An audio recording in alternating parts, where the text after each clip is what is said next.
Hello students. O level के IoT paper के MCQ questions को सॉल्व करने का ये दूसरा वीडियो है।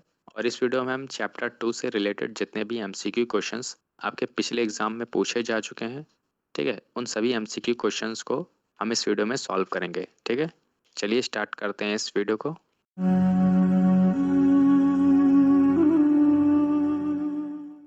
सबसे पहला क्वेश्चन है, डाटा जो नेटवर्क लेयर में होता है वो किस फॉर्म में या किस रूप में ट्रांसफर होता है।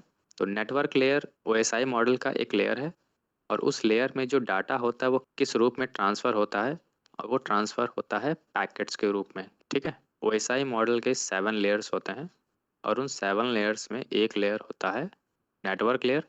नेटवर्क लेयर पे क्या होता है, वो डाटा कई सारे छोटे छोटे पीसेस में, टुकड़ों में बट जाता है, जिसको हम पैकेट्स कहते हैं। अगला क्वेश्चन है, नेटवर्क लेयर को ओएसआई मॉडल का क्या माना जाता है। तो जो नेटवर्क लेयर है वो ओएसआई मॉडल का बैकबोन माना जाता है। ठीक है, जो सबसे मुख्य काम होता है, जो मेन काम होता है, वो नेटवर्क लेयर करता है। इस वजह से इसको हम बैकबोन कहते हैं ओएसआई मॉडल का। अगला क्वेश्चन है, नेटवर्क लेयर किस हार्डवेयर डिवाइस को रखता है, या आप ऐसे भी कह सकते हैं कि कौन सा हार्डवेयर नेटवर्क लेयर पे काम करता है।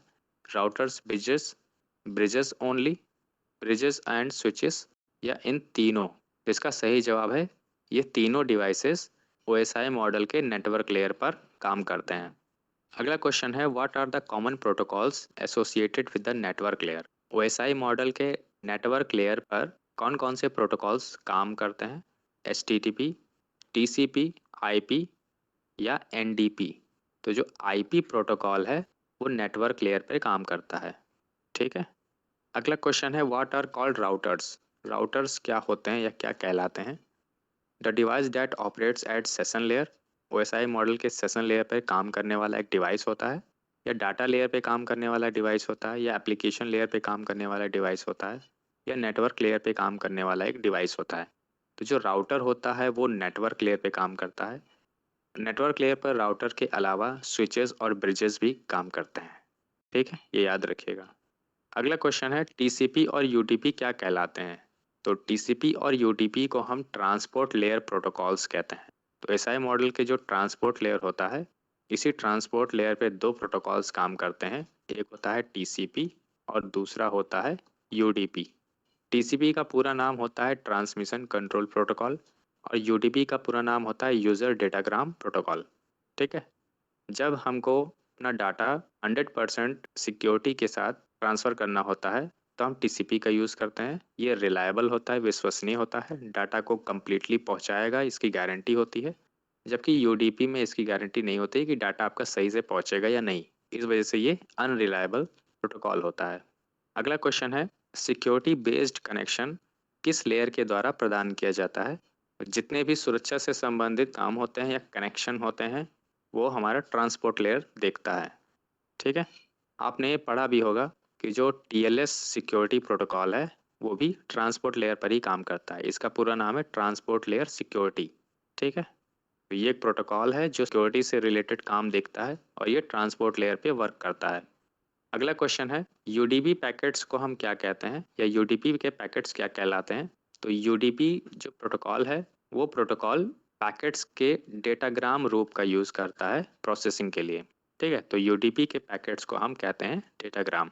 क्या है जो रिलायबल यानी विश्वसनीय एंड टू एंड कम्युनिकेशन प्रदान नहीं करता है, प्रोवाइड नहीं करता है रिलायबल कनेक्शन एक छोर से दूसरे छोर तक। तो एक डिवाइस से दूसरे डिवाइस तक कौन सा ऐसा कनेक्शन है जो विश्वसनीय नहीं होता है। तो ये होता है यूडीपी। इससे पहले भी मैंने समझाया था आपको कि ये विश्वसनीय नहीं होता है और ये टीसीपी जो होता है ये रिलायबल होता है। तो यहाँ पे नॉट वाला पूछा था, तो इसका सही जवाब होगा यूडीपी। अगला क्वेश्चन है, services provided by application layer.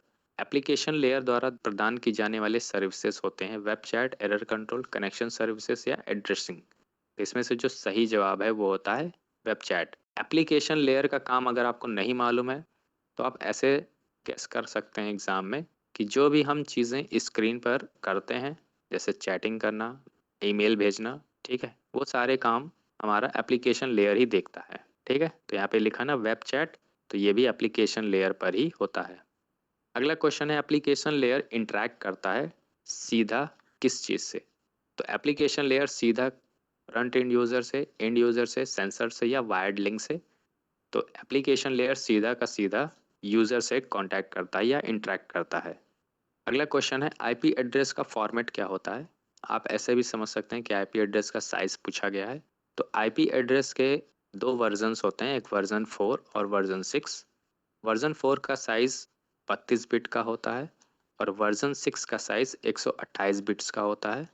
यहाँ पे वर्जन नहीं लिखा था, तो इन दोनों में जहाँ भी वैल्यू आपको दिख रहा होगा, आप उसको टिक कर सकते हैं। अगला क्वेश्चन है आईपी एड्रेस का वर्जन 6 कितने बिट्स का होता है? तो वर्जन 6 होता है 128 बिट का। ठीक है। अगला क्वेश्चन है हार्डवेयर एड्रेस को हम किस नाम से जानते हैं? तो हार्डवेयर एड्रेस को मैक एड्रेस, आईपी एड्रेस या एनआईसी कार्ड या एआरपी, इसमें से जो सही जवाब होता है मैक एड्रेस। किसी भी डिवाइस का जो मैक एड्रेस होता है उसको हम परमानेंट एड्रेस या हार्डवेयर एड्रेस भी कहते हैं। मैक स्टैंड्स फॉर, मैक का पूरा नाम होता है या मैक एड्रेस में जो मैक है इसका पूरा नाम होता है मीडिया एक्सेस कंट्रोल एड्रेस। ठीक है, इसी को हम कहते हैं मैक एड्रेस और ये 48 बिट्स का होता है। अगला क्वेश्चन है क्या ट्रांसलेट करता है आईपी एड्रेस को मैक एड्रेस में? तो आईपी एड्रेस को मैक एड्रेस में O U I A R P N I C या बी आई ए, इसमें से जो सही जवाब है वो होता है एड्रेस रेजोल्यूशन प्रोटोकॉल। तो ए आर पी प्रोटोकॉल या एड्रेस रेजोल्यूशन प्रोटोकॉल का काम होता है आईपी एड्रेस को मैक एड्रेस में कन्वर्ट करना। अगला क्वेश्चन है आईओटी डिवाइस को नेचुरली खतरनाक माना जाता है किस चीज़ के? तो आईओटी डिवाइसेस को सिक्योरिटी के पर्पस से या सिक्योरिटी के नज़रिए से उसको हम खतरनाक मानते हैं। ठीक है। अगला क्वेश्चन है MQTT मुख्य रूप से इस्तेमाल किया जाता है। MQTT एक प्रोटोकॉल है जो मुख्य रूप से एक मशीन से दूसरे मशीन के बीच में कम्युनिकेशन में इस्तेमाल होता है। अगला क्वेश्चन है इसमें से कौन सा एक ओपन स्टैंडर्ड है? ओपन स्टैंडर्ड का मतलब ऐसा मानक जो कि ओपनली है, कोई भी यूज़ कर सकता है इसको, तो ये होता है MQTT। ठीक है। अगला क्वेश्चन है MQTT है, तो MQTT में हम क्या इस्तेमाल करते हैं वो पूछा जा रहा है। डाटा यूज़ करते हैं, मैसेज यूज़ करते हैं, नेटवर्क यूज़ करते हैं, डिवाइस यूज़ करते हैं। MQTT प्रोटोकॉल ऐसा प्रोटोकॉल होता है जिसमें मैसेज के ज़रिए कम्युनिकेशन होता है, तो इसका सही जवाब है मैसेज ओरिएंटेड। ठीक है, तो MQTT एक मैसेज ओरिएंटेड प्रोटोकॉल है। अगला क्वेश्चन है MQTT का फुल फॉर्म क्या है? MQTT का फुल फॉर्म M से होता है मैसेज, ठीक है, Q से होता है क्वेइंग, T से होता है टेलीमेट्री और T से होता है ट्रांसपोर्ट। तो इसका पहला वाला जो ऑप्शन है वो सही जवाब है। MQTT protocol machine to machine communication में यूज़ होते हैं। ये एक ओपन स्टैंडर्ड है। ठीक है, ये एक लाइट वेट प्रोटोकॉल भी होता है। ठीक है। अगला क्वेश्चन है URI uniform resource identifier and content type support in which protocol feature? तो URI और कंटेंट का टाइप ये किस प्रोटोकॉल की एक विशेषता या किस प्रोटोकॉल द्वारा सपोर्ट किया जाता है?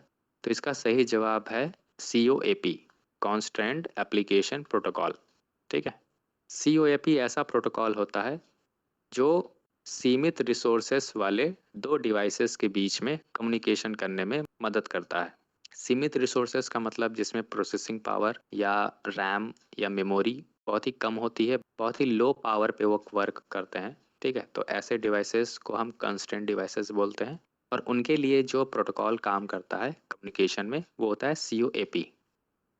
अगला क्वेश्चन है COAP इज स्पेशलाइज्ड इन, तो इसकी विशेषता यह है कि ये इंटरनेट एप्लीकेशंस में अच्छे से काम करता है या इंटरनेट एप्लीकेशंस के लिए मुख्य रूप से इसको डिज़ाइन किया गया है। अगला क्वेश्चन है COAP किस लेयर पे काम करता है? तो COAP काम करता है कंट्रोल लेयर पे या ट्रांसपोर्ट लेयर, सर्विस लेयर या application layer. COAP protocol communication में जो मदद करता है वो होता है एप्लीकेशन लेयर पे काम करता है। ठीक है। अगला क्वेश्चन है COAP provides which of the following requirements? COAP इनमें से कौन सी ज़रूरत को प्रदान करता है? Multicast support and simplicity, low overhead and multicast support, simplicity and low overhead, multicast low overhead and simplicity. तो CoAP की खास बात यही है कि ये इनमें से तीनों चीज़ों को प्रोवाइड करता है। मल्टीकास्ट सपोर्ट भी प्रोवाइड करता है, लो ओवरहेड भी सपोर्ट करता है और ये बहुत ही साधारण भी होता है। तो इसका सही जवाब होगा ऑप्शन डी। ठीक है। अगला क्वेश्चन है, XMPP का फुल फॉर्म क्या है? X का मतलब होता है एक्सटेंसिबल, M का मतलब होता है मैसेजिंग, P का मतलब होता है प्रेजेंस और P का मतलब होता है प्रोटोकॉल। तो जो ऑप्शन ए है ये सही जवाब है। ये एक ऐसा प्रोटोकॉल होता है जो इंस्टेंट मैसेज में इस्तेमाल होता है। इंस्टेंट मैसेज भेजने के लिए यानी तत्काल में तुरंत में मैसेज भेजने के लिए यूज़ होता है। जैसे आप व्हाट्सएप पे जो चैटिंग करते हैं, तो व्हाट्सएप पे चैट करते वक्त ये प्रोटोकॉल काम करता है, जिससे आपका जो मैसेज है वो तुरंत ही दूसरे वाली यानी सामने वाली पार्टी के पास पहुंच जाता है। तो रियल टाइप में जो आप चैटिंग करते हैं या मैसेज भेजते हैं, उसके लिए जो प्रोटोकॉल होता है वो XMPP है। ठीक है। अगला क्वेश्चन है, which of the following is a thing in IoT? इसमें से कौन सा एक थिंग है? IoT में एक वस्तु है, कनेक्टिविटी, प्रोसेसर, स्टोरेज या इनमें से सभी? तो इसका सही जवाब है इनमें से सभी एक IoT का एक थिंग है यानी हिस्सा है। अगला क्वेश्चन है, MQTT वर्क करता है किस मॉडल पे? MQTT जो प्रोटोकॉल है, मैसेज क्यूइंग टेलीमेट्री ट्रांसपोर्ट, ये प्रोटोकॉल काम करता है पुश पुल मॉडल पे या पब्लिश सब्सक्राइब मॉडल पे, रिक्वेस्ट रिस्पांस मॉडल पे या OSI मॉडल पे? तो ये जो प्रोटोकॉल है ये काम करता है पब्लिश सब्सक्राइब मॉडल पे। ठीक है। आपको सिर्फ उन्हीं चीज़ों का नोटिफिकेशन मिलेगा जिस चीज़ों के लिए आपने सब्सक्राइब किया हुआ होता है या जिन चीज़ों का आपने अलर्ट ऑन किया हुआ होता है। तो इस प्रोटोकॉल का जो काम करने का जो मॉडल है वो होता है पब्लिश सब्सक्राइब मॉडल। ठीक है। CoAP works on the dash model. CoAP कौन से मॉडल पे काम करता है? तो CoAP प्रोटोकॉल जो होता है वो रिक्वेस्ट रिस्पांस मॉडल पे काम करता है। आपको जब भी किसी इंफॉर्मेशन की नीड होगी आप रिक्वेस्ट करेंगे और उसका जवाब आपको उसी समय मिल जाएगा। ठीक है। तो दोनों प्रोटोकॉल हैं, सिमिलर हैं, लेकिन इनके काम करने का जो तरीका है वो अलग अलग है। अगला क्वेश्चन है, which of the following is not a CoAP command या मेथड? इनमें से कौन सा एक CoAP का कमांड या मेथड नहीं है? गेट, पोस्ट, पुट या पुल?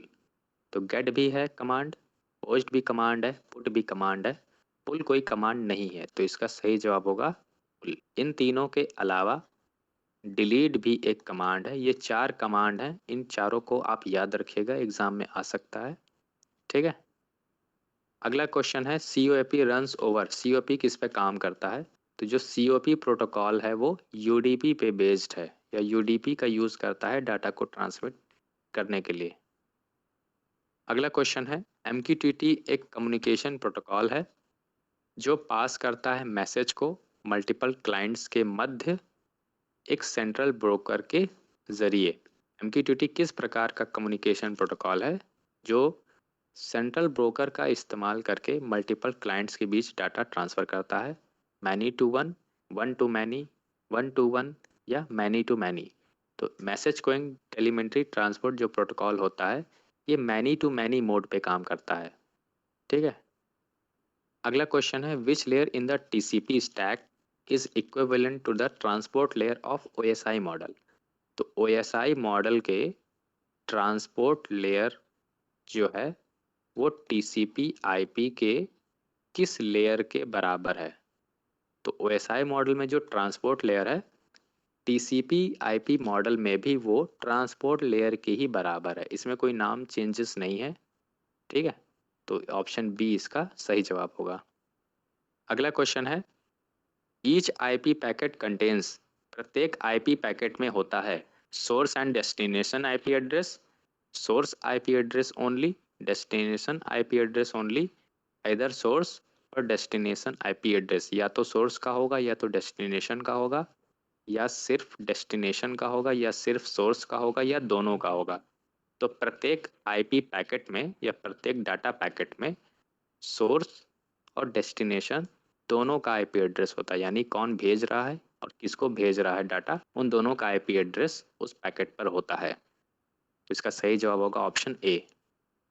तो इस वीडियो में आपने जितने भी MCQ क्वेश्चंस को देखा या सॉल्व किया, उन सभी एमसीक्यू क्वेश्चंस में से बहुत क्वेश्चंस ऐसे हैं जो आपके एग्ज़ाम में आ चुके हैं और कुछ ऐसे हैं जो आपके होने वाले जनवरी 24 के पेपर के लिए मोस्ट इम्पॉर्टेंट क्वेश्चन है। तो इन सभी एमसीक्यू क्वेश्चंस को आप अच्छे से तैयार कर लीजिएगा। ठीक है, इस वीडियो में बस इतना ही। अगले वीडियो का वेट करिए, तब तक के लिए धन्यवाद।